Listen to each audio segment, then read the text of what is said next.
கர்த்தர் கொடுத்த நாளுக்காய் கர்த்தரை நான் நன்றியோடு துதிக்கிறேன், ஸ்தோத்தரிக்கிறேன். இன்றைக்கு சங்கீதம் 26 6வது வசனத்தை தான் இன்னைக்கு தியானிக்க போகிறோம். அதில் இந்த கர்த்தாவே நான் துதியின் சத்தத்தை துவனிக்க பண்ணி உம்முடைய அதிசயங்களை எல்லாம் விவரிப்பேன் அப்படின்னு சொல்லி தாவீது எழுதிட்டதை நம்ம பார்க்கோம்.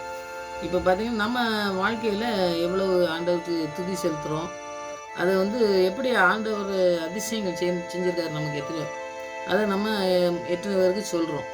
இது தாவீது செஞ்சுருக்காரு. நம்முடைய வாழ்க்கையில் நம்ம செய்கிறோமா, செய்யாமல் இருந்தோம்னா செய்யணும், செய்தால் இன்னும் அதிகமாக செய்கிறதுக்கு ஆண்டவர் உதவி செய்யணும் அப்படின்னு சொல்லி இந்த ஜெபத்தோடு கூட இந்த வசனத்தை நம்ம தியானிப்போம். ஆண்டவர் பெரிய காரியங்களை இந்த நாட்களிலும் இந்த புதிய வருஷத்தில் செய்வார்னு சொல்லி விசுவாசத்தோடு ஜெயிப்போம். கர்த்தர் பெரிய காரியங்களை செய்வார், ஜெயிப்போம். நல்ல தகப்பனே, உங்களுக்கு நன்றி செலுத்துகிற சுவாமி.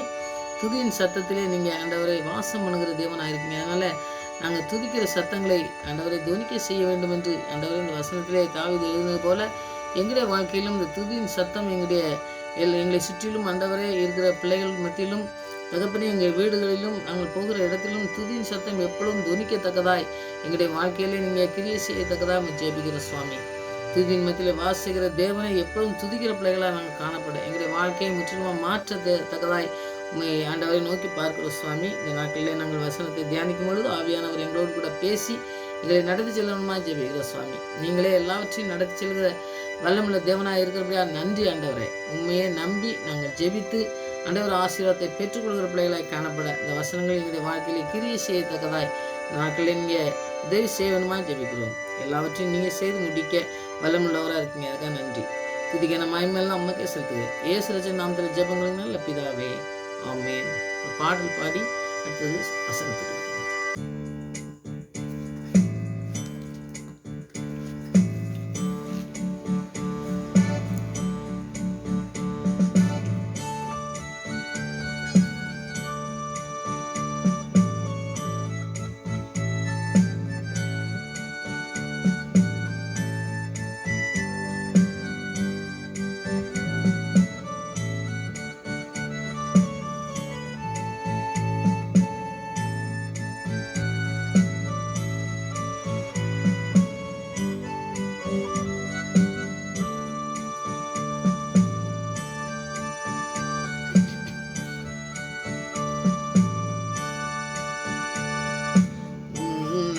மாணவரின் உயர் மறைவில் இருக்கிறவன் சர்வ வல்லவரின் நிழலில் தங்குவான், இது பரமசிலாகியமே.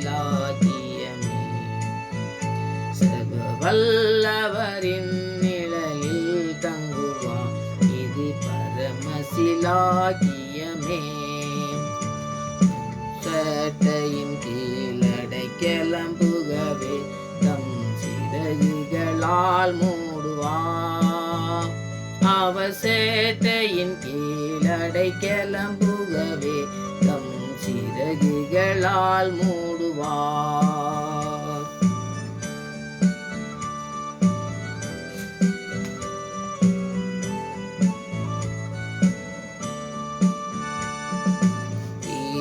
என் அடைக்கலமே, என் கோட்டையும் அரணும் அவர். அவர் சத்தியம் பரிசையும் கேடகமாம், என் நம்பிக்கையும் அவரே.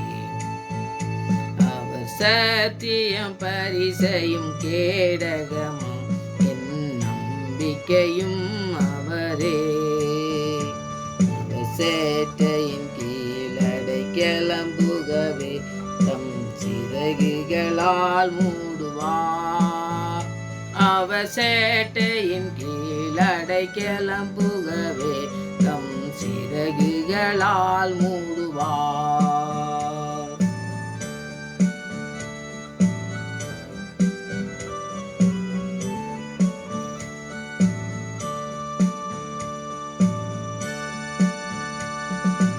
இரவின் பயங்கரத்துக்கும் பகலில் பறக்கும் அம்புக்கும் இருளில் நடமாடும் கொள்ளை நோய்க்கும் தான் பயப்படவே மாட்டேன். இருளில் நடமாடும் கொள்ளை நோய் நோய்க்கும் நான் பயப்படவே மாட்டேன். அவர் சேட்டையின் கீழ் அடைக்கலம் புகவே தம் சிறகுகளால் மூடுவார். அவர் சேட்டையின் கீழ் அடைக்கலம் புகவே தம் சிறகுகளால் மூடுவார்.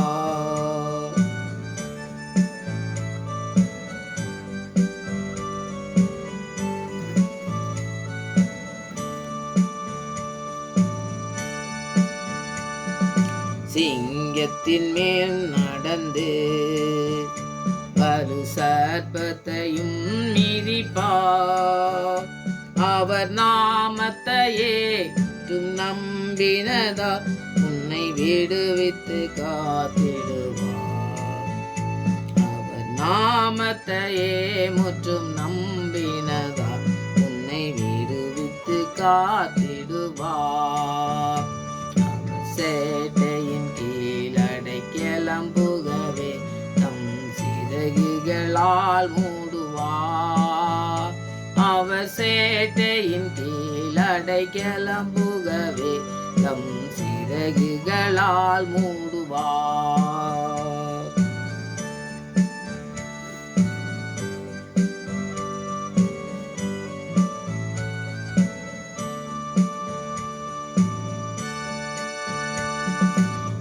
ஆபத்திலும் அவரை நாம் நோக்கி கூப்பிடும் வேளையிலும் என்னை தாப்புவித்தே முற்றும் ரட்சிப்பாரே என் ஆத்துமனே சரவர். என்னை தாப்புவித்தே முற்றும் ரட்சிப்பாரே என் ஆத்துமனே சரவர். சேட்டையின் கீழ் அடைக்கலம் புகவே தம் சிறகுகளால் மூடுவார். அவர் சேட்டையின் கீழ் அடைக்கலம் புகவே சிறகுகளால் மூடுவார்.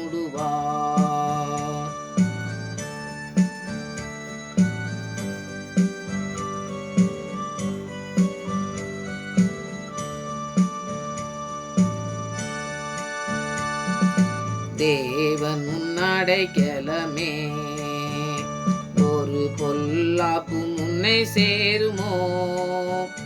ஒரு வாதையும் உன் கூடாரத்தையே அணுகாமலே காத்திடுவார்.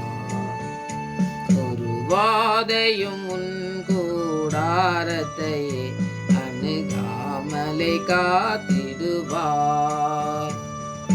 சேட்டையின் கீழ் அடைக்கலம் புகவே தம் சிறகுகளால் மூடுவார்.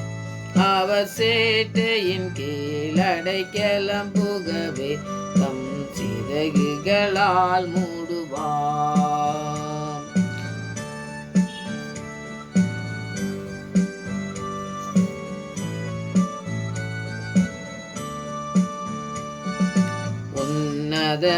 உன்னதமானவரின் உயர் மறைவில் இருக்கிறவன் சர்வ வல்லவரின் நிழலில் தங்குவா. இது பரமசிலாக்கியமே. சர்வ வல்லவரின் நிழலில் தங்குவா. இது பரமசிலாக்கியமே.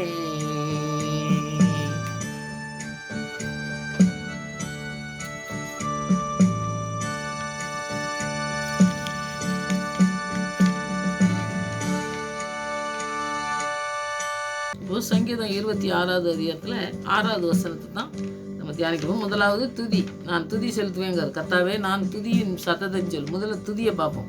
முதல்ல துதினாலே ஆண்டவரை மகிமைப்படுத்துது. நம்ம ஒவ்வொருத்தரையும் சொல்லும் ஒவ்வொருத்தர் ஏதாவது பண்ணும்போது நம்ம ஆண்டவருக்கு முதலாவது நன்றி சொல்லணும். அதாவது மகிமைப்படுத்துறது. மகிமைப்படுத்தி ஆண்டவரை நம்ம பிரேஸ் பண்ணுறோம்ல, அந்த மாதிரி பண்ணுறது தான் துதி. துதிங்கிறது ஆண்டவருக்கு ரொம்ப பிரியமானது. எப்பவும் துதிச்சிட்டே இருக்கிறத ஆண்டவர் விரும்புகிறாரு. அதை வந்து நம்ம துதிக்கு எடுத்துக்கிட்டோம்னா ஏசாயா தீர்க்கதரிசி புத்தகத்தில் 43வது அதிகாரத்தில் 21வது வசனத்தில், இந்த ஜனத்தை எனக்கென்று ஏற்படுத்தினேன், இவர்கள் என் துதியை சொல்லி வருவார்கள் அப்படின்னு சொல்லி நம்ம படிக்கும். ஏன்னா நம்ம ஒரு ஜனத்தை நம்மளை வந்து எதுக்கு ஏற்படுத்தியிருக்காரமா, என் ஜனங்களை வந்து நான் துதி சொல்றதுக்காண்ட நான் அவங்கள வந்து ஏற்படுத்தியிருக்கேன்னு சொல்கிறாரு. அப்போ நம்மளை வந்து எதுக்காக நம்மளை வந்து ஒரு அபிஷேகம் பண்ணி நம்ம ஆண்டவர் நம்ம அவருடைய பிள்ளையாக மாற்றி நம்மளை வந்து வச்சுருக்காரு. ஏன் எதுக்காக வச்சுருக்காரு? முதலாவது ஆண்டவரோட துதிக்கிற பிள்ளைகளாக நம்ம மாறணும் அப்படிங்கிறது. என்ன ஒரு சின்ன நம்ம உதவி செய்யும் பொழுது நம்ம வந்து தேங்க்ஸ் சொல்ல மனுஷனுக்கு, அது மாதிரி ஆண்டவர் நமக்கு செய்கிற நன்மைகளுக்காக அவரை துதி செலுத்தணும் அப்படிங்கிறத ரொம்ப ஆழமாக வந்து அவர் சொல்கிறாரு. என் ஜனத்தை வந்து எனக்கென்று ஏற்படுத்தினு சொல்கிறாரு. அப்போ நம்ம யார் ஜனங்கள் அப்படிங்கிறத முதலாவது தெரிஞ்சுக்கணும். இப்போ தாவீது என்ன சொல்லியிருக்காரு பாருங்க, அவர் ஆண்டவர் பிள்ளை அப்படிங்கிறதுல தான் அவர் எழுதியிருக்காரு. அதை தீர்க்கதரிசி சொல்கிறத நம்ம அதுக்கு உதாரணத்துக்கு நம்ம படிக்கும். ஆனால் அவர் வந்து துதி சொல்வேன்னு சொல்கிறார். எப்படி துதிக்கிறாருன்னு பார்த்தா, துதிங்கிறதே ஆண்டவருக்கு ரொம்ப விருப்பமான காரியம். அந்த பரலோகத்துலேயும் எப்பவும் பார்த்தீங்கன்னாக்கி துதிக்கான மயமன்ட்டு அவங்க பரலோகத்தில் எப்பவும் துதி சத்தம் கேட்குதுன்னு சொல்லி வெளிப்படுத்தலாம் நிறைய படிச்சிங்கன்னாக்கி நீங்கள் தியானிங்க. அப்போ வந்து தூதர்கள்லாம் எப்போவுமே ஆண்டவரை வந்து துதி செலுத்திக்கிட்டே இருக்காங்க. அப்போ நம்ம உலகத்தில் வாழும்பொழுது நம்ம ஆண்டவரை எப்பவும் துதி செலுத்தணும் அப்படிங்கிறதுல வந்து ஆண்டவர் வாஞ்சியாக இருக்கார். நீ வந்து எப்பொழுதும் துதிக்கிற பிள்ளையாயிரு, நான் எப்பவும் எனக்கு வந்து நன்றி சொல்கிறேன், அதாவது நன்றி சொல்கிறோம் ஆண்டவரை வந்து எப்பவும் பாடி துதி. அதாவது நிறைய பிள்ளைகளை பாருங்கள், பாடி துதிக்கிற பிள்ளைங்களை அவங்க வந்து சும்மாவே இருக்க மாட்டாங்க. எப்பவும் அதாவது முணுமுணுத்துட்டு ஒரு பாடலை படிச்சுட்டே இருப்பாங்க. அப்படி படிச்சுட்டே இருக்கும்பொழுது ஆண்டவருக்கு அது ரொம்ப பிரியமானது. அந்த துதியை வந்து தான் இவர் செய்கிறேன்னு சொல்கிறாரு. முதலாவது நான் துதி செலுத்தேன், அந்த கர்த்தருக்கு வந்து நான் துதி செலுத்தி துதியின் சத்தத்தை, அதாவது சத்தம் வந்து ரொம்ப சிலர் வந்து பாட்டு படிக்கும்போது அப்படியே மனசுக்குள்ளேயே படிப்பாங்க. அப்படி இல்லை, துதி சத்தம் வந்து ஆண்டவர் தொனிக்க பண்ணுறாருன்னு சொல்லி சொல்கிறாரு பாருங்க, சத்தத்தை நான் தொனிக்க பண்ணுறேன்றாரு. அப்போ சத்தம் ரொம்ப சவுண்டு நல்லா வரணும் அப்படின்னு சொல்லி நம்ம வந்து ஒரு ஆண்டவரை பற்றி நம்ம துதிக்கும் பொழுது மற்றவங்க பார்த்து அதை வந்து ஆண்டவரை பற்றி அவங்க தெரிஞ்சுக்கணும். இப்போ அப்போஸ்தலர்லேருந்து ஒரு வசனத்தை நீங்கள் படிக்கலாம். அப்போஸ்தலர் 16:25 பார்த்தீங்கன்னாக்கி உங்களுக்கு நிறைய பேருக்கு இந்த வேதத்தை நிறைய படிக்கிறவங்களுக்கு தெரிஞ்சிருக்கலாம். தெரிஞ்சாலும் நான் வந்து இந்த வசனத்தோடு படிக்கலாம் அப்படின்னு சொல்லி நம்ம படிக்கலாம். நடுராத்திரியில் பவுலும் சீலாவும் ஜெபம் பண்ணி தேவனை துதித்து பாடினார்கள். காவலில் வைக்கப்பட்டவர்கள் அதை கேட்டு கொண்டு இருந்தார்கள். இப்போ வந்து பார்த்தீங்கன்னா காவலில் அவங்கள கொண்டு போய் 2 பேரையும் தொடுமரத்தில் கொண்டு போய் கட்டி போட்டிருக்காங்க. கட்டி போட்டிருக்கும் போது அவங்க வந்து துதி செலுத்துறாங்க நடுராத்திரியில். அதுவும் பாருங்க எப்படின்னு பாருங்க, துதி வந்து எப்பொழுதுமே ஆண்டவரை துதிக்கிறதுக்கு எந்த நேரம் அந்த மாதிரிலாம் கிடையாது. ஆண்டவரை எப்போனாலும் துதிக்கலாம், எப்போனாலும் அவரை பாடி துதிக்கக்கூடிய ஒரு அதிகாரத்தை வந்து ஆண்டவர் நமக்கு தந்திருக்காரு. நம்ம எப்போனாலும் துதிக்கலாம். அதனால அந்த காரியத்தை வந்து இவங்க செய்கிறத பார்க்க பாருங்க. பவுலும் சீலாவும் சிறையில் அடைக்கப்பட்டு இந்த காலெல்லாம் தொழுமரத்தில் மாட்டப்பட்டிருக்கிறது நீங்கள் உங்களுக்கு தெரியும். அந்த மாதிரி இப்போ உடம்பெல்லாம் காயம், அந்த கூட்டு போய் இந்த காயத்தெல்லாம் மருந்து போட்டான்னு சொல்லி நம்ம பார்க்க பார்த்தீங்களா, சிறைச்சாலையில் இந்த காவலில் இருந்தவன். அதை நீங்கள் பின்னாடி படிச்சிங்கன்னாக்கி அந்த இதெல்லாம் படிக்கலாம். அவ்வளோ வேதனையில் நமக்கு ஒரு சின்ன புண்ணு ஏதோ ஒரு வேதனை வந்துட்டுனாக்கி நம்ம என்ன செய்தோம், அன்றைக்கி பூரா அழுதுகிட்டே இருப்போம். நம்ம வந்து ஐயோ இந்த வேதனை இப்படி இருக்குதே, நமக்கு இவ்வளோ கஷ்டங்கள் நமக்கு உடம்புல இருக்குதே அப்படின்னு சொல்லி நம்ம வந்து வேதனைப்பட்டு அந்த நேரத்தில் நம்ம வந்து துதி செலுத்துகிறோமா அப்படிங்கிறது வந்து ஒரு கேள்விக்குறி தான். ஏன்னா எல்லாருமே வந்து அந்த மாதிரி நேரத்தில் வந்து செய்கிறதுக்கு கொஞ்சம் கஷ்டம். ஆனால் வந்து இவங்க வந்து செஞ்சுருக்காங்க. எப்படி செஞ்சாங்க? ஆண்டவருடைய ஆவியானவர் அவங்க கூட இருந்ததுனால அவங்க வந்து அந்த துன்பங்கள், அதாவது உலகத்தில் நம்ம எத்தனையோ துன்பங்கள் வருது, அந்த மாதிரி வரும்போது நம்ம அந்த கஷ்டத்தை வந்து பார்த்துட்டே இருந்தோம்னாக்கி நம்ம ஆண்டவருக்கு பிரியமான வாழ்க்கை வாழவே முடியாது. ஏன்னா வந்து நிறைய கஷ்டங்கள், நிறைய துன்பங்கள், இந்த நாட்கள்லாம் நோய்கள் பிரச்சனைகள்லாம் வர்றது பார்த்திங்கன்னா நிறைய கஷ்டங்கள் படுறாங்க பார்த்தீங்களா. அந்த நேரத்தில் அவங்க துதிச்சு பாடுறாங்க. நம்மனைக்கு அவங்க எப்படி அவங்களுடைய சூழ்நிலையை அவங்க அந்த காரியங்கள் எல்லாம் நம்ம மைண்டில் கொண்டு வந்தோம்னாக்கி அவங்க உடம்பு பூரா பிக்கப்பட்டு ரத்தமாக இருக்குது, கால் வந்து மாட்டி விட்டுருக்காங்க, அங்கங்கே நவளவே முடியாது, இப்படி இருக்காங்க. இந்த சூழ்நிலையில் ஆண்டவர் என்ன செய்வார் அப்படிங்கிற ஒரு உறுதியான விசுவாசம் அவங்களுக்குள்ளே இருந்திருக்கும். ஆண்டவருக்குள்ளே எப்படி இருந்திருப்பாங்கன்னு பாருங்கள். அந்த நேரத்தில் பாருங்கள், அவங்க இப்படிப்பட்ட வேதனை நேரத்தில் தான் அவங்க வந்து ஜெபம் பண்ணி தேவனை துதித்து பாடிக்கிட்டு இருந்தாங்க. அவங்க பாடிக்கிட்டு இருக்காங்க. அதை நான் இப்போ இந்த வசனத்தில் சொன்னேன் பார்த்தீங்களா, எனக்குன்ட்டு ஏற்படுத்தினு ஏசாயா தீர்க்கதரிசியில் அந்த வசனத்துக்கு இங்கே பாருங்கள், காவலில் வைக்கப்பட்டவர்கள் அதை கேட்டுக்கொண்டிருந்தாங்க. எப்போ இவங்க துதி பாடுறத ஆண்டவர் மட்டும் கேட்கணும் அப்படின்னு சொல்லி ஒரு சவுண்ட் இல்லாமல் அவங்களுக்கு மட்டும் கேட்குற மாதிரி படித்த மாதிரி தெரியல. ஏன்னா சவுண்டாக தான் படிச்சுப்பாங்க போல் இருக்குது. ஏன்னா வந்து எல்லாருமே கேட்டுட்டு எல்லாரும் கதவும் திறந்தவொடனே அவங்க எல்லோரும் வராங்கன்னு சொல்லி பார்க்கும். அப்போ எல்லாருமே கேட்டுட்டு இருக்காங்க. அப்போது நம்முடைய வாழ்க்கையில் நம்ம எப்படி இருக்கோம், அந்த அவங்கெல்லாம் எப்படி பாருங்கள், எப்படி துதிச்சு அந்த இடத்துல எல்லாரும் அந்த காவலில் இருந்தவங்க எத்தனை பேர் அத்தனை பேரும் கேட்டுட்டு இருந்தாங்கன்னு சொல்லி நம்ம பார்ப்போம். அப்போ நம்ம நம்ம ஒரு விசுவாசத்தில் இருக்கோம், நமக்கு சந்தோஷம் நமக்கு உள்ளத்துலேருந்து ஒரு வேளை வந்து வெளியிலேருந்து ஒரு துன்பங்கள் அந்த மாதிரி கஷ்டங்கள்லாம் நமக்கு வருதுன்னு வச்சுக்கிடுங்க. அப்போ வந்து இந்த சரீரத்தில் ஒரு வேதனை வருதுன்னா இப்போ சொன்னேன் பாருங்கள், அந்த மாதிரி வந்ததுனாலும் கூட நம்மளை ஆண்டவர் வந்து அந்த ஆண்டவருடைய அன்பிலிருந்து அவர் நமக்கு ஒரு அன்பை கொடுத்துருக்காரு. இந்த அபிஷேகத்தை கொடுக்கும் பொழுது ஒரு அன்பை பிரிக்க முடியாத ஒரு அன்பை வந்து நமக்கு கொடுத்துருக்காருங்கிறத நம்ம முதலாவது தெரிஞ்சுக்கணும். ஏன்னா வந்து நம்ம அபிஷேகத்தை பெற்றுக்கொண்டோம், எனக்கு ஆவியானவர் இருக்கார், அதனால எனக்கு வந்து எதுவுமே பிரச்சனை வராது, அவர் என்ன எல்லாம் பண்ணுவார் அப்படின்னு சொல்லி நம்ம ஒரு விசுவாசம் இருந்தாலும் எந்த துன்ப வேலைகள் வரும்பொழுதும் கூட ஆண்டவர் நம்மளை சுமந்து செல்றதை நம்ம பார்க்க முடியும். ஏன்னா வேதனைகள் நேரத்தில் நம்ம பார்த்தோம்னாக்கி மனுஷங்கள்லாம் கைவிட்டுருவான். ஆனால் அந்த நேரத்தில் பார்த்தீங்கன்னாக்கி நான் என்னுடைய வாழ்க்கையில் நான் அனுபவப்பட்டிருக்கேன், அதனால் நீங்களும் கூட அனுபவப்பட்டிருக்கலாம். ஏன்னா ஆண்டவர்கிட்ட விசுவாசம் வைக்கும் பொழுது அந்த விசுவாசத்தில் நம்ம அந்த எனக்கு என்னமோ செஞ்சார் நன்மை செஞ்சார் அப்படிங்கிற மாதிரி இல்லை, துன்பங்களை பிசாசானு கொண்டு வந்து போதும் கூட நம்மளை ஆண்டவர் நம்மளை கைவிடாத அந்த அன்புலேருந்து நம்மளை பிரிக்க முடியாதுன்னு பவுல் சொல்லுவார். பார்த்தீங்களா, தேவனுடைய அன்பிலேருந்து நம்ம பிரியாமல் இருந்து அந்த ஜெபிக்கிற பிள்ளைங்களா நம்ம பாடி துதிக்கிற பிள்ளைங்களா இருக்கணும். அப்படிங்கிறதுல தான் ஆண்டவர் வந்து ரொம்ப அந்த அந்த அன்புலேருந்து நம்ம பிரிக்க முடியாமல் இருக்கணுங்கிறது தான் ஆண்டவர் வந்து விரும்புகிறார். அப்போ நம்ம சொல்லணும், ஆண்டவரே நாங்கள் உங்கள் சித்தத்துக்கு நாங்கள் செய்ததுக்கு நாங்கள் ஒப்பு கொடுத்துருக்கோம் ஆண்டவரே, எந்த நெருக்கடி நேரத்துலையும் என்ன மாதிரி ஒரு காரியம் வந்தாலும் உங்கள் கிருபை மட்டும் எங்களை விட்டு விலகாமல் இருக்கணும், நாங்கள் உங்கள் துதிக்கிற சத்தத்தை கேட்டு சாத்தானை நாங்கள் ஜெயிக்கணும் ஆண்டவரே, அந்த துதியின் சத்தத்தை எங்களுக்கு சொல்லிக் கொடுங்க அப்படின்னு சொல்லி நம்ம ஜெபிக்கிற பிள்ளைங்களாக இருக்கணும். அப்படிங்கிறத வந்து நம்ம உறுதியாக நம்பி ஜெபித்து நம்ம வந்து இந்த ஆசீர்வாதத்தை பெற்றுக்கொள்ளணும். அவங்க வந்து எப்படி விடுதலை பெற்றாங்களோ அதுபோல் நமக்கும் விடுதலை தர வல்லமுள்ள தேவன், அவருடைய அன்பு பெருசு, அவருடைய அன்பை விட்டு யாரும் பிரிக்க முடியாது. அப்படிங்கிறதுல நம்ம உறுதியாக இருந்து ஜெபிக்கிற பிள்ளைங்களா நம்ம இருக்கணும். அந்த துதி சத்தம் எப்பொழுதும் துணிக்கணும். இப்போ வந்து சத்தம் சொல்கிறாரு, சத்தம் துதிங்கிறாரு, அப்புறம் சத்தங்காரு. இப்போ சத்தத்தையும் நம்ம துதியும் ஒன்றா வச்சுக்கலாம். ஆனால் அந்த சத்தத்துக்கும் நம்ம வந்து ஒரு வசனத்தை படித்தோம்னா நமக்கு இன்னும் அதிகமாக படிச்சுக்கலாமே அப்படின்னு சொல்லி தோணிக்கா பண்ணுறார் அப்படின்னு சொன்னோம்னாக்கி நம்ம அதெல்லாம் பார்க்கலாம்.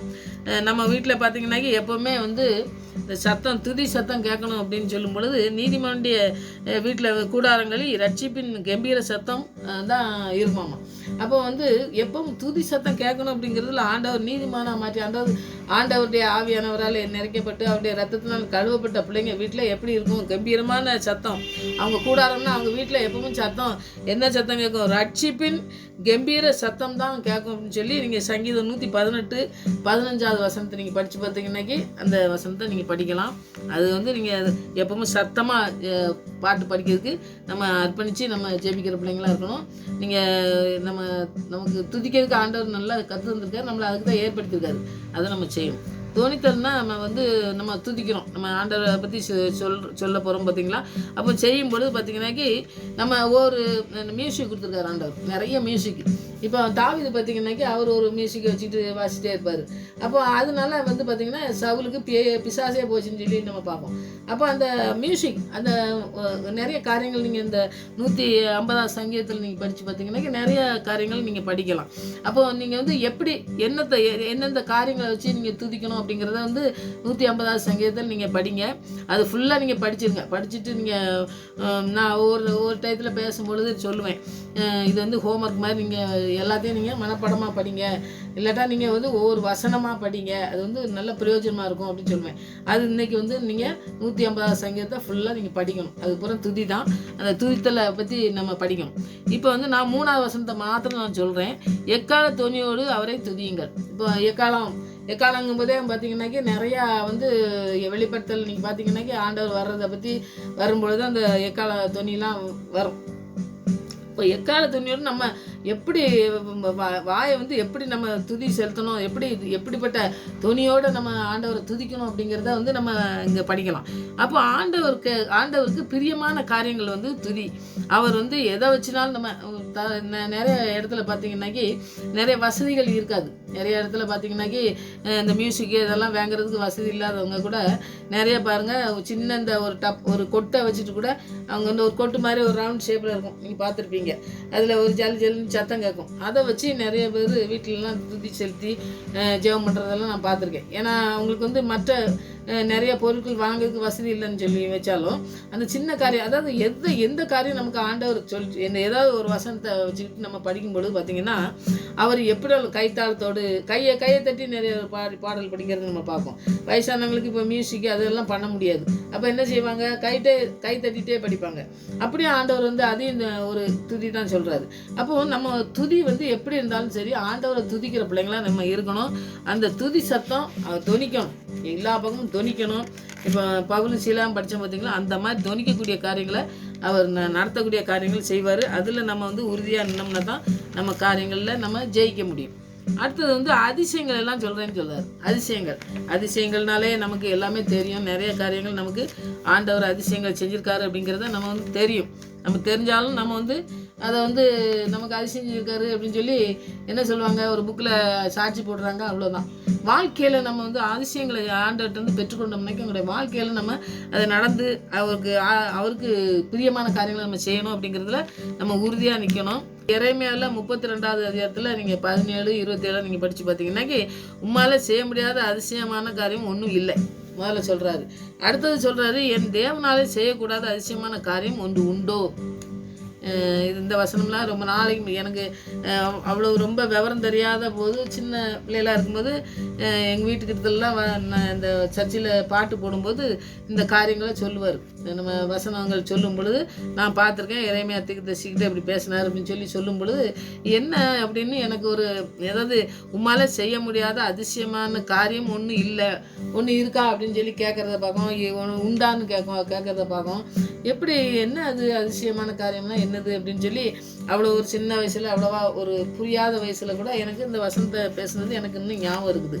அந்த வசனத்தை பாருங்கள், அவர் வந்து நான் கிறிஸ்துவை விசுவாசிக்கும் போது ஒரு ஆசீர்வதிக்கப்பட்ட ஒரு எதிர்காலத்தை தேவன் நமக்கு வாக்கு கொண்டுறாரு. நான் என்னால் செய்ய முடியாது ஒன்றுமே கிடையாது, நான் உனக்கு எல்லாம் செய்வேன் அப்படிங்கக்கூடிய காரியங்களை நமக்கு ஒரு மனுஷங்க ஏதோ ஒரு வேலை வாங்கி தராங்க, இல்லாட்டா ஏதோ ஒரு பொருட்கள் வாங்கும்பொழுது சொல்லுவாங்க, இதெல்லாம் நீங்கள் பாருங்கள் நான் இது நல்லா இருக்கும், இது வந்து பாருங்கள் நான் இப்போ இந்த பொருளை நான் தாரேன், இந்த பொருள் ரொம்ப உங்களுக்கு நல்ல பிரயோஜனமாக இருக்கும் அப்படின்னு சொல்லுவாங்க. இல்லாட்டி ஏதோ ஒன்று சொல்லுவாங்க பார்த்தீங்களா. அந்த மாதிரி ஆண்டவர் வந்து நமக்கு எதிர்காலத்தில் தேவன் எப்படி நம்மளை நடத்த போகிறாரு, எப்படி நம்மளை அதிசயங்களை செஞ்சு நம்மளை நடத்த போகிறாரு, என்னால் செய்ய முடியாது ஏதாவது இருக்குன்னா சொல்லு அப்படிம்பாரு. அப்போ என்னால் செய்யக்கூடாத அதிசயமான காரியம் எதுவுமே இல்லை அப்படிங்கிறத அவர் வந்து அறிக்கை செய்கிற மாதிரி தான் நம்ம பார்ப்போம். அப்போ ஆண்டவர் வாக்குத்தத்தம் கொடுக்காரு. ஏன்னா வந்து எரேமியா தீர்க்கதரிசி நம்ம படித்தோம், அவர் ரொம்ப கஷ்டப்பட்டாருன்னு சொல்லி நம்ம படித்தோம். ஆனால் அவ்வளோ கஷ்டப்பட்டாலும் அவருடைய வாழ்க்கையில் செஞ்ச காரியங்கள்லாம் பார்த்திங்கன்னாக்கி அவர் வந்து அவர் வாழ்க்கையில் வந்து அது நிறைவேறுது. ஏன்னா வந்து அவர் அதிசயமான ஒரு திருப்பு இந்த மரித்து போய் கிணத்துலலாம் இந்த பிணங்கள்லாம் போடுவாங்க பாருங்கள், அந்த மாதிரி போட்டு நிறையா அழுகி நாரி இருக்கிற ஒரு இதில் வந்து ஒரு கிணறு, அதாவது ரொம்ப பாலுங்க, அந்த நம்ம தோட்டங்களில் அந்த மாதிரி இருக்கிற மாதிரி கிடையாது, பெருசாக அந்த மாதிரி இருக்கிறது, பிணங்கள்லாம் போட்டு அதை அழுகி நாரி இருக்கிற இதில் கொண்டு போய் தூக்கி போட்டுருவாங்கன்னு ஒரு திருப்பி பார்ப்போம் எரேமியா தீர்க்கதரிசி. அப்படி அதுலேருந்து அப்புறம் தூக்கி கொண்டு வருவாங்க. அப்படிலாம் அந்த நாத்தம் நமக்கு வந்து பாருங்கள், ஒரு சுமல் வந்துச்சுனாக்கி நம்ம அந்த இடத்துக்கு போகவே மாட்டோம். ஆனால் அது உள்ளே தள்ளி போட்டு அதில் இருந்துக்காருன்னா பாருங்கள் எப்படி இருந்திருக்குன்னு பாருங்கள். அந்த சூழ்நிலையிலும் அவர் வந்து அதிசயத்தை செஞ்சு அவர் வந்து நம்மளை எல்லாத்தையும் நேர்த்தியாக நடத்தி நம்மளுக்கு அவர் வார்த்தை கொடுத்துருக்காரு. அவர் வாக்கு கொடுத்ததை மாறாத தேவன். அதனால் அந்த வார்த்தையின்படி நமக்கு வந்து விடுதலை தந்து நம்மளை யாருக்கு மூலமாக நமக்கு விடுவிப்பார் அப்படின்னு சொல்லி அவர் வந்து நிச்சயமாக நம்பி அவர் அந்த இடத்துலேருந்துலாம் கடந்து வந்ததை நம்ம பார்ப்போம். அப்போ நம்முடைய வாழ்க்கையிலும் பார்த்திங்கன்னா அதிசயமான காரியம் ஒன்றுமே இருக்காது. அவர் செய்ய முடியாத அதிசயமான காரியம் வேறு என்ன இருக்குது புது உலகத்தில்? அவர் பேரே அதிசயம். அவர் அதிசயமாக இருக்கிறதுனால அந்த அதிசயமான காரியங்களை நமக்கு செய்ய அவர் வல்லமுள்ள தேவனாக இருக்கார். அதனால் நம்ம ஆண்டவரை நம்பி நம்ம அதிசயமானவரை நம்புவோம். அவர் அதிசயங்களை செய்கிற வல்லமுள்ள தேவன், அதனால் செய்வார். அடுத்தது பாருங்கள், சங்கீதம் 77 14வது வசனத்தில் பார்த்தீங்கன்னா அதிசயங்களை செய்கிற தேவன் நீரே. இப்போ அதிசயங்களை மற்றவங்க நம்ம சொல்லுவாங்க, நான் அதிசயமாக உங்களுக்கு அதை செய்வேன் இது செய்வேன்லாம் சொல்லுவாங்க. மனுஷன் செய்கிறது எதுவுமே நம்பவே செய்யாதுங்க. ஆண்டவர் மாத்திரம் நானே அதிசயம், நான் தான் தேவன் நீரே அப்படின்னு சொல்லி அவர் வந்து அதிசயமான காரியங்களை செய்கிறவர் நீர் தான் அப்படின்னு சொல்லி அவர் அதிசயங்களை பெற்றுக்கொண்டதுனால ஆண்டவர்கிட்ட தான் பெற்றுக்கொள்ள முடியும், எந்த இடத்துலையும் நம்ம பெற்றுக்கொள்ள முடியாது அப்படிங்கிறத அவர் வந்து நம்பி அந்த இடத்துல அவர் வசனத்தை சொல்கிறார் பார்த்தீங்களா. அதனால ஆண்டவர் மாத்திரம்தான் நமக்கு அந்த ரட்சிப்பை, நமக்கு அந்த விடுதலையை, அதிசயமான காரியங்களை நமக்கு செய்யக்கூடிய காரியங்களை செய்வார் அப்படிங்கிறதுல நம்ம வந்து எந்த விதமான காரியங்களையும் நம்ம வந்து அதில் நம்ம நம்பி நம்ம செய்யலாம். அதனால் நீங்கள் அதை வந்து ஆண்டவர் அதிசயமானவர் நமக்கு எல்லாத்தையும் செய்வார்னு சொல்லி அதை வந்து நம்பி நம்ம ஜெயிப்போம். அடுத்தது பார்த்திங்கன்னாக்கி தானியேல் 3:29 நிறைய காரியங்கள் இருக்குது. தானியேல் 3:29 பார்த்தீங்கன்னா, இவ்விதமாக ரட்சிக்கப்பட தேவன் வேறொரும் இல்லை என்று நேபுகாத்நேச்சார் சொல்கிறான். பாருங்கள், தீக்கில போடும்போது உலகத்தோடு நம்ம எல்லாம் சொல்லுவாங்க, உலகத்தோடு ஒத்துப்போங்க, ஏன் நீங்கள் மட்டும் இந்த மாதிரி வேறு காரியங்களில் போயிட்டு நீங்கள் வந்து எதுக்கு மாட்டிக்கிட்டு நீங்கள் எதுக்கு இருக்கீங்க அப்படின்னு சொல்லி அவர் சொல்கிறத நம்ம பார்ப்போம். அப்படிலாம் நம்ம உலகத்தோடு போகணுன்னு அவசியமே கிடையாது. ஆண்டவர் அப்படி சொல்லவும் செய்யலை.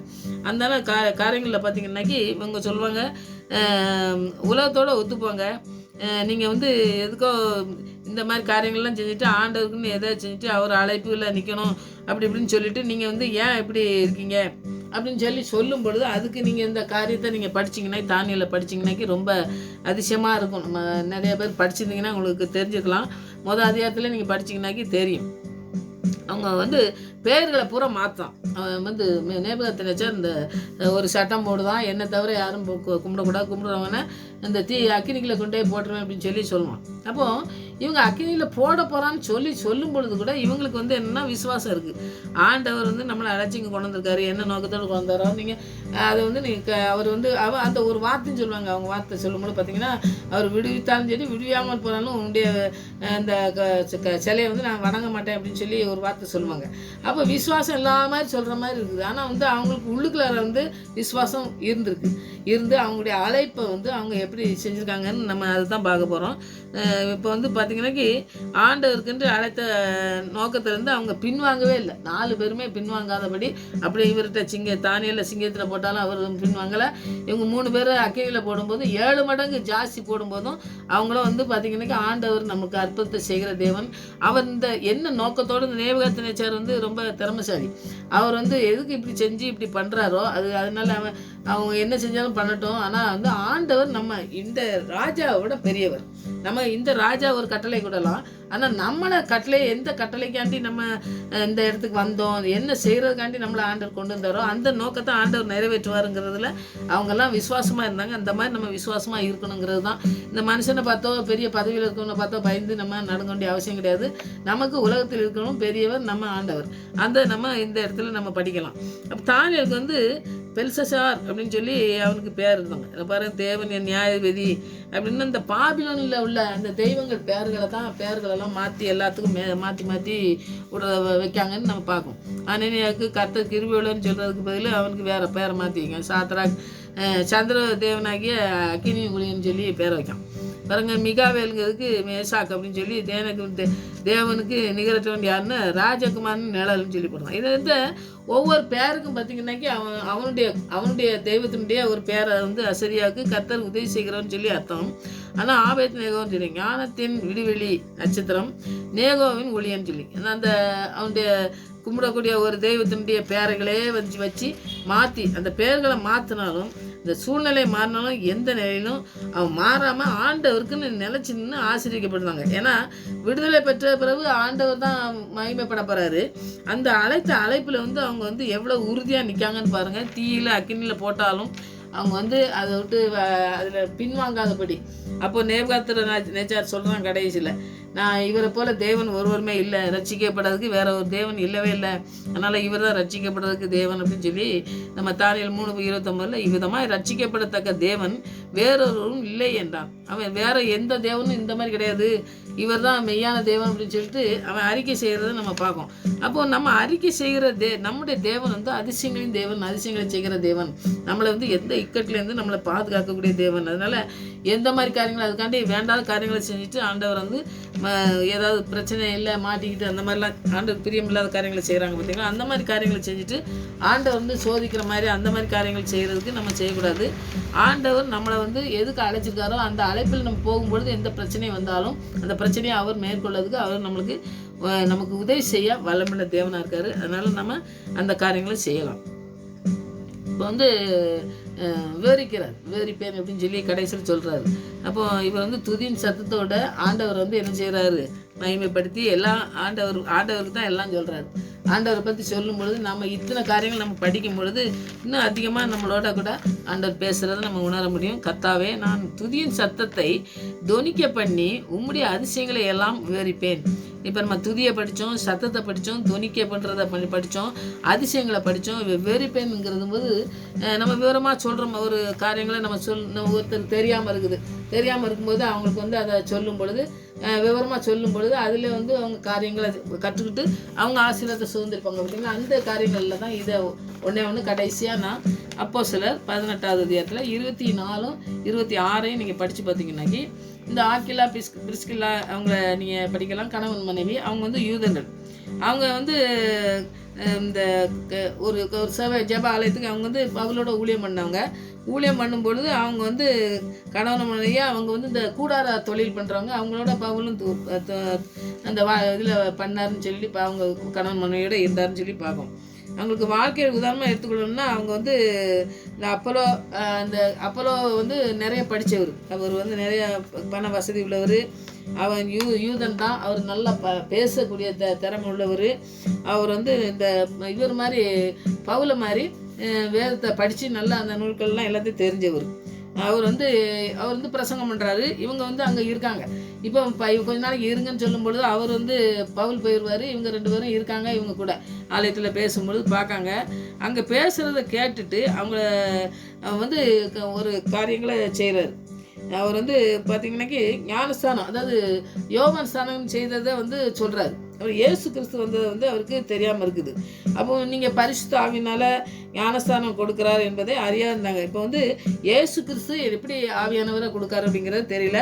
ஆனால் வந்து யோவான் செய்கிறத வந்து அவர் எல்லாத்தையும் கரெக்டாக சொல்கிறாரு அப்படின்னு பார்த்த உடனே இவங்களுக்கு என்ன, நம்ம ஆண்டவரை பற்றி சொல்லுறதை இவர் சொல்ல மாட்டேங்கிறார, இதை மட்டும் சொல்கிறது. ஆண்டவர் வந்து உயிர் தெழுந்தது மற்ற எல்லாமே தெரியுது. ஆனால் ஆண்டவர் ஞானஸ்தானம் கொடுக்குறத பரிசுத்த ஆவினால் ஞானஸ்தானம் கொடுக்குறார் அப்படிங்கிறத வந்து அவர் சொல்லவே இல்லைன்னு சொல்லி சொன்னோன்னா இவங்க பார்க்குறாங்க, ஆண்டவரை பற்றி சொல்லாமல் விட்டாங்களே அப்படின்னு சொல்லி அந்த இடத்த பார்த்து இங்கே 2 பேரும் கணவன் மனையும் கூப்பிட்டு போய் அவரை வந்து நீங்கள் இப்படி பேசக்கூடாது, இப்படி பேசணும், இந்த இந்த இதை வந்து நீங்கள் இப்படி திட்டமாக பேசுங்க, இப்படி ஆண்டவரை பற்றி இப்படி சொல்லுங்கள் அப்படின்னு விவரித்து அவங்க வந்து சொல்கிறாங்க. ஏன்னா வந்து அவங்க யூதர்கள் தான்.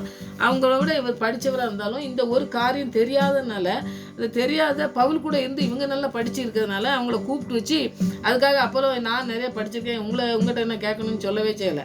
இந்த காரியங்கள், இந்த தர்க்கம், அதாவது அந்த இதெல்லாம் இருக்கக்கூடாது அப்படிங்கிறதுக்காண்டி தான் நான் அந்த வசனத்தை நான் உங்களுக்கு சொன்னேன். ஏன்னா வேறு இப்போ என்னம்னா நம்ம விவரமாக சொன்னார் அப்படின்னு சொல்லி அதை முடிச்சுக்கலாம்.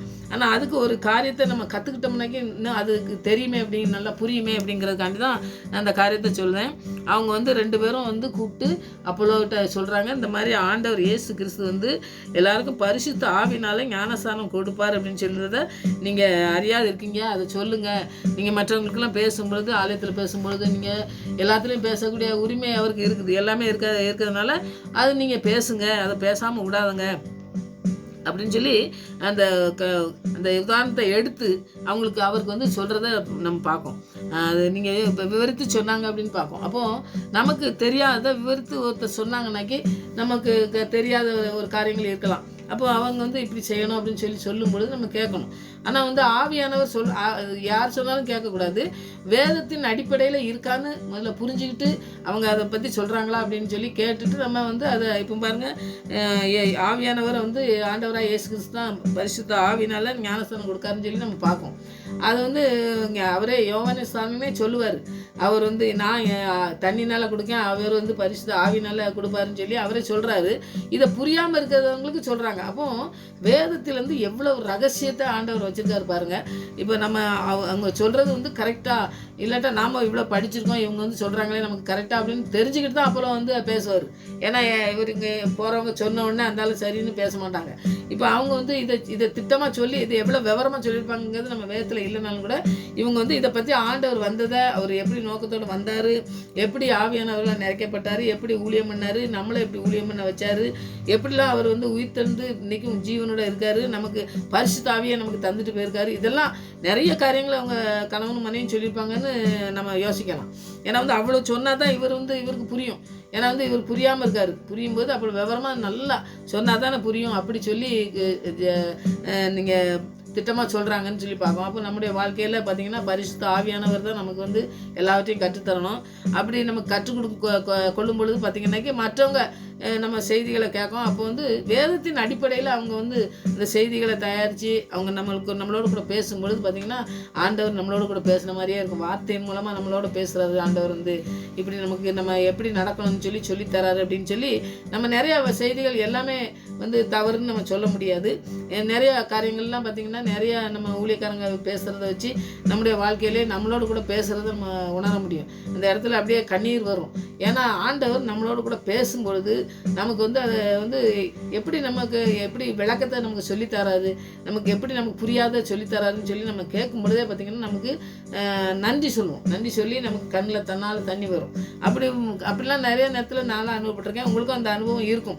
அந்த மாதிரி செய்திகளை நல்ல ஆண்டவருடைய ஆவியானவர்களால் தொடப்பட்ட செய்திகளை கேளுங்க. அபிஷேகத்தினால நிறையப்பட்ட செய்திகளை கேளுங்க.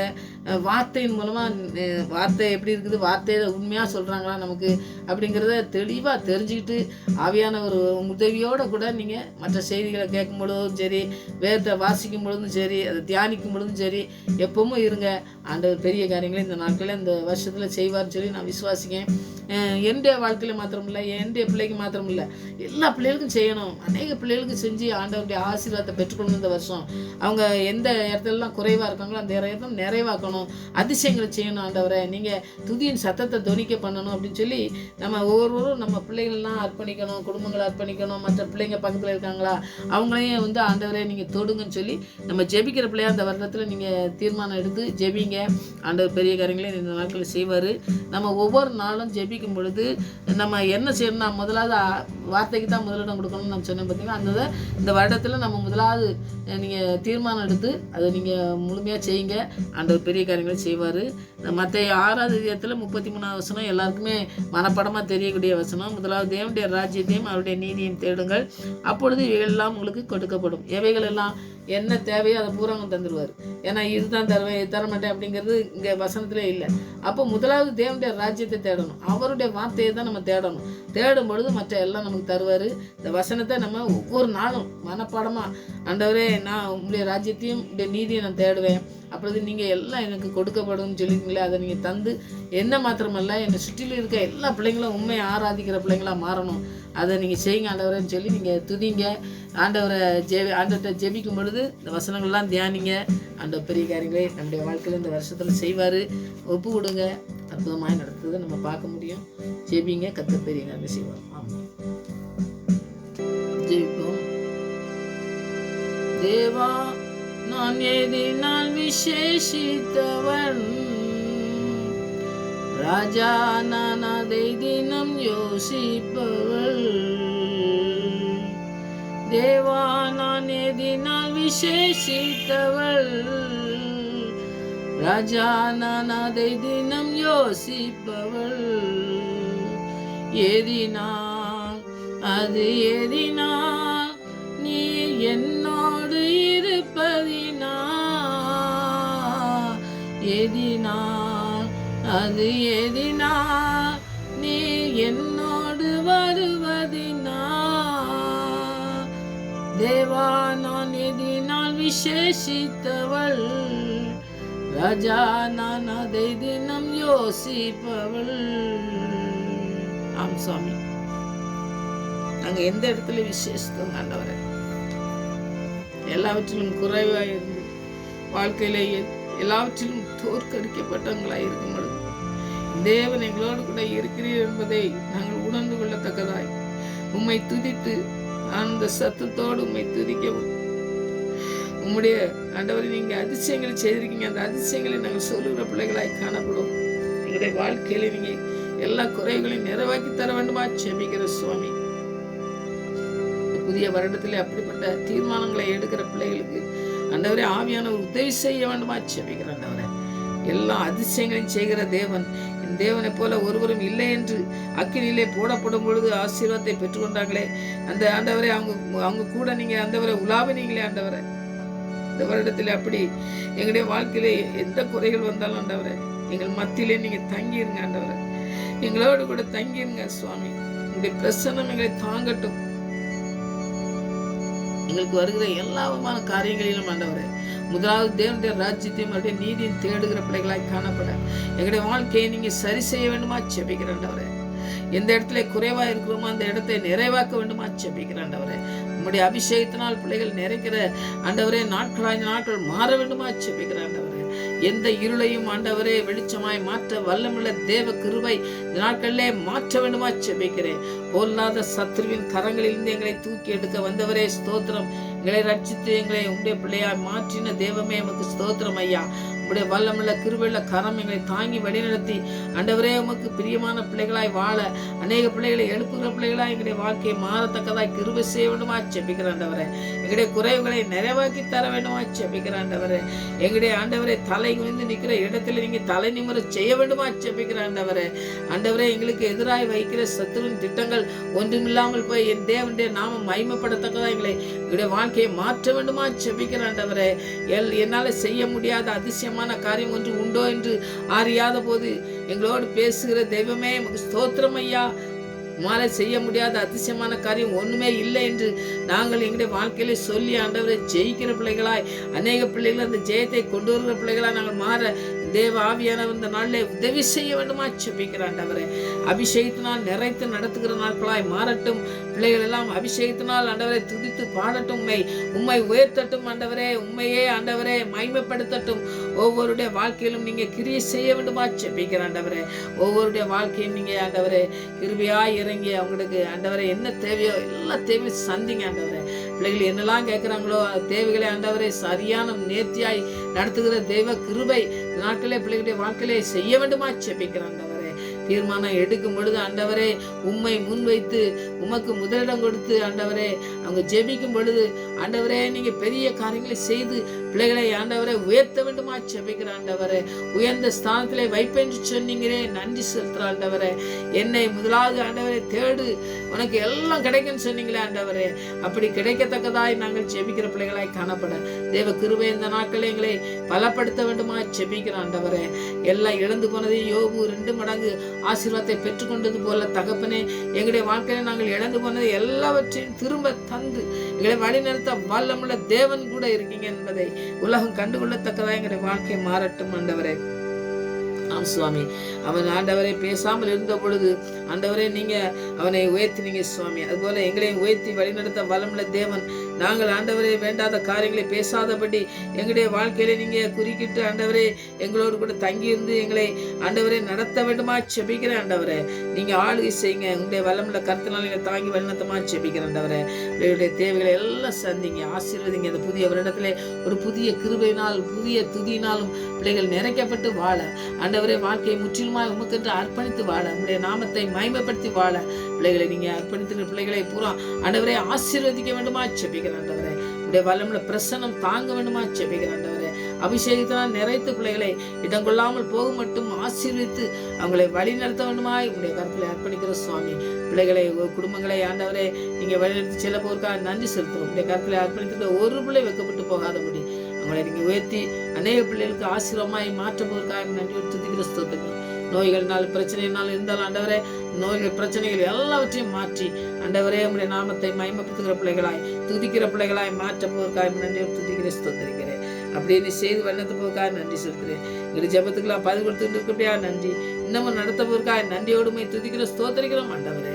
உடைய வல்லமுள்ள கிருபையுள்ள கரங்களை தாங்கி வண்ணத்தமா ஜெபிக்கிறேன். மறுபடியும் அவங்க சமூகத்திலே வருமுறை எங்களை காத்து வண்ணத்தமா ஜெபிக்கிறேன். துதிக்கிற மயமெல்லாம் மத செலுத்துகிறேன். இயேசு ரட்சகர் நாமத்தில் ஜெபம் நல்ல பிதா.